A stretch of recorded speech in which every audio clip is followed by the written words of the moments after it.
पाठ 18 अपठित गद्यांश unseen pros passages. अपठित गद्यांश उन गद्यों, कहानी, लेख, निबंध आदि के अंश होते हैं जिसे विद्यार्थी ने पाठ्यक्रम के अंतर्गत न पढ़ा हो। इसके अंतर्गत विभिन्न विषयों से संबंधित गद्यांश प्रस्तुत करके उससे संबंधित प्रश्न पूछे जाते हैं। अपठित गद्यांश संबंधी पूछे गए प्रश्नों के उत्तर देने में निम्नलिखित बातों का ध्यान रखना आवश्यक है। गद्यांश को 2 से 3 बार ध्यान से पढ़ें। पूछे गए प्रश्नों से संबंधित पंक्तियों को खोजने का प्रयत्न करें। उत्तर लिखने के लिए अपने वाक्यों का प्रयोग करें। सरल भाषा में सुबोध व संक्षिप्त उत्तर दें। यदि गद्यांश का शीर्षक पूछा गया हो तो उसका चुनाव सोच विचार कर करें। शीर्षक गद्यांश के केंद्रीय भाव को प्रकट करने वाला हो। अपठित गद्यांश के कुछ उदाहरण पढ़िए। निम्नलिखित गद्यांशों को पढ़कर पूछे गए प्रश्नों के उत्तर दीजिए। संस्कृति का सामान्य अर्थ है मानव जीवन के दैनिक आचार व्यवहार, रहन सहन तथा क्रियाकलाप आदि। वास्तव में संस्कृति का निर्माण एक लंबी परंपरा के बाद होता है। संस्कृति विचार व आचरण के वे नियम और मूल्य हैं जिन्हें कोई अपने अतीत से प्राप्त करता है। इसलिए कहा जाता है कि इसे हम अतीत से अपनी विरासत के रूप में प्राप्त करते हैं। दूसरे शब्दों में कहें तो संस्कृति एक विशिष्ट जीवन शैली का नाम है। यह एक सामाजिक विरासत है जो परंपरा से चली आ रही होती है। सभ्यता और संस्कृति को प्रायः एक ही मान लिया जाता है, परंतु इनमें भेद है। सभ्यता में मनुष्य के जीवन का भौतिक पक्ष प्रधान है, अर्थात सभ्यता का अनुमान भौतिक सुख सुविधाओं से लगाया जा सकता है, जबकि संस्कृति को आत्मा माना जा सकता है। इसलिए इन दोनों को अलग अलग करके नहीं देखा जा सकता। वास्तव में दोनों एक दूसरे के पूरक हैं। इनका विकास भी साथ साथ होता है।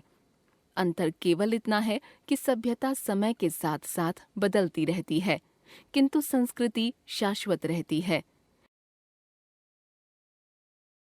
प्रश्न क संस्कृति का क्या अर्थ है? उत्तर संस्कृति मानव जीवन के दैनिक आचार व्यवहार, रहन सहन तथा क्रियाकलाप की सामूहिक अभिव्यक्ति है। प्रश्न ख संस्कृति को विरासत का स्वरूप क्यों कहा जाता है? उत्तर संस्कृति का निर्माण एक लंबी परंपरा के बाद होता है, इसलिए उसे विरासत का स्वरूप कहा जाता है। प्रश्न ग सभ्यता और संस्कृति एक दूसरे के पूरक कैसे हैं? उत्तर सभ्यता का अनुमान भौतिक सुख सुविधाओं से लगाया जा सकता है, जबकि संस्कृति को आत्मा माना जा सकता है। इसलिए सभ्यता और संस्कृति को एक दूसरे का पूरक कहा जाता है। प्रश्न घ सभ्यता और संस्कृति में क्या भेद है? उत्तर सभ्यता समय के साथ बदलती है, लेकिन संस्कृति शाश्वत रहती है। प्रश्न अंग गद्यांश को उचित शीर्षक दीजिए। उत्तर शीर्षक सभ्यता और संस्कृति।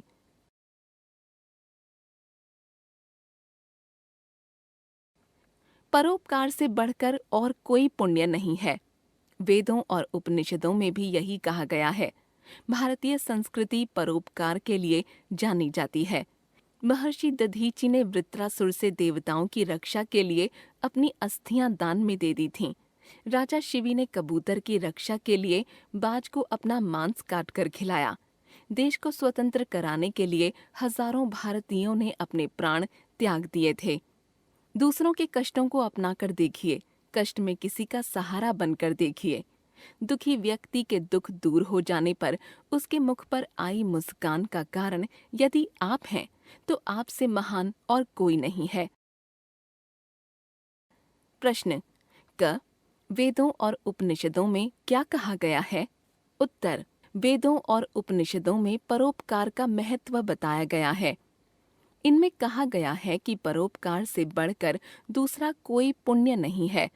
प्रश्न ख दूसरों के लिए किस किसने बलिदान दिए? उत्तर महर्षि दधीचि ने वृत्रासुर से देवताओं की रक्षा के लिए अपने प्राण त्याग दिए। उनकी अस्थियों का वज्र बनाकर देवताओं ने वृत्रासुर को मारा। कबूतर की रक्षा के लिए राजा शिवी ने अपना मांस काटकर बाज को खिलाया आदि। प्रश्न ग महान कौन है? उत्तर दूसरों के दुख दूर करके उन्हें सुख देने वाला महान है। प्रश्न घ निम्नलिखित शब्दों के विलोम लिखिए। पुण्य, देवता, स्वतंत्र, महान। उत्तर विलोम शब्द पुण्य पाप, देवता दानव, स्वतंत्र परतंत्र, महान तुच्छ। प्रश्न अंग गद्यांश का उचित शीर्षक दीजिए। उत्तर शीर्षक परोपकार।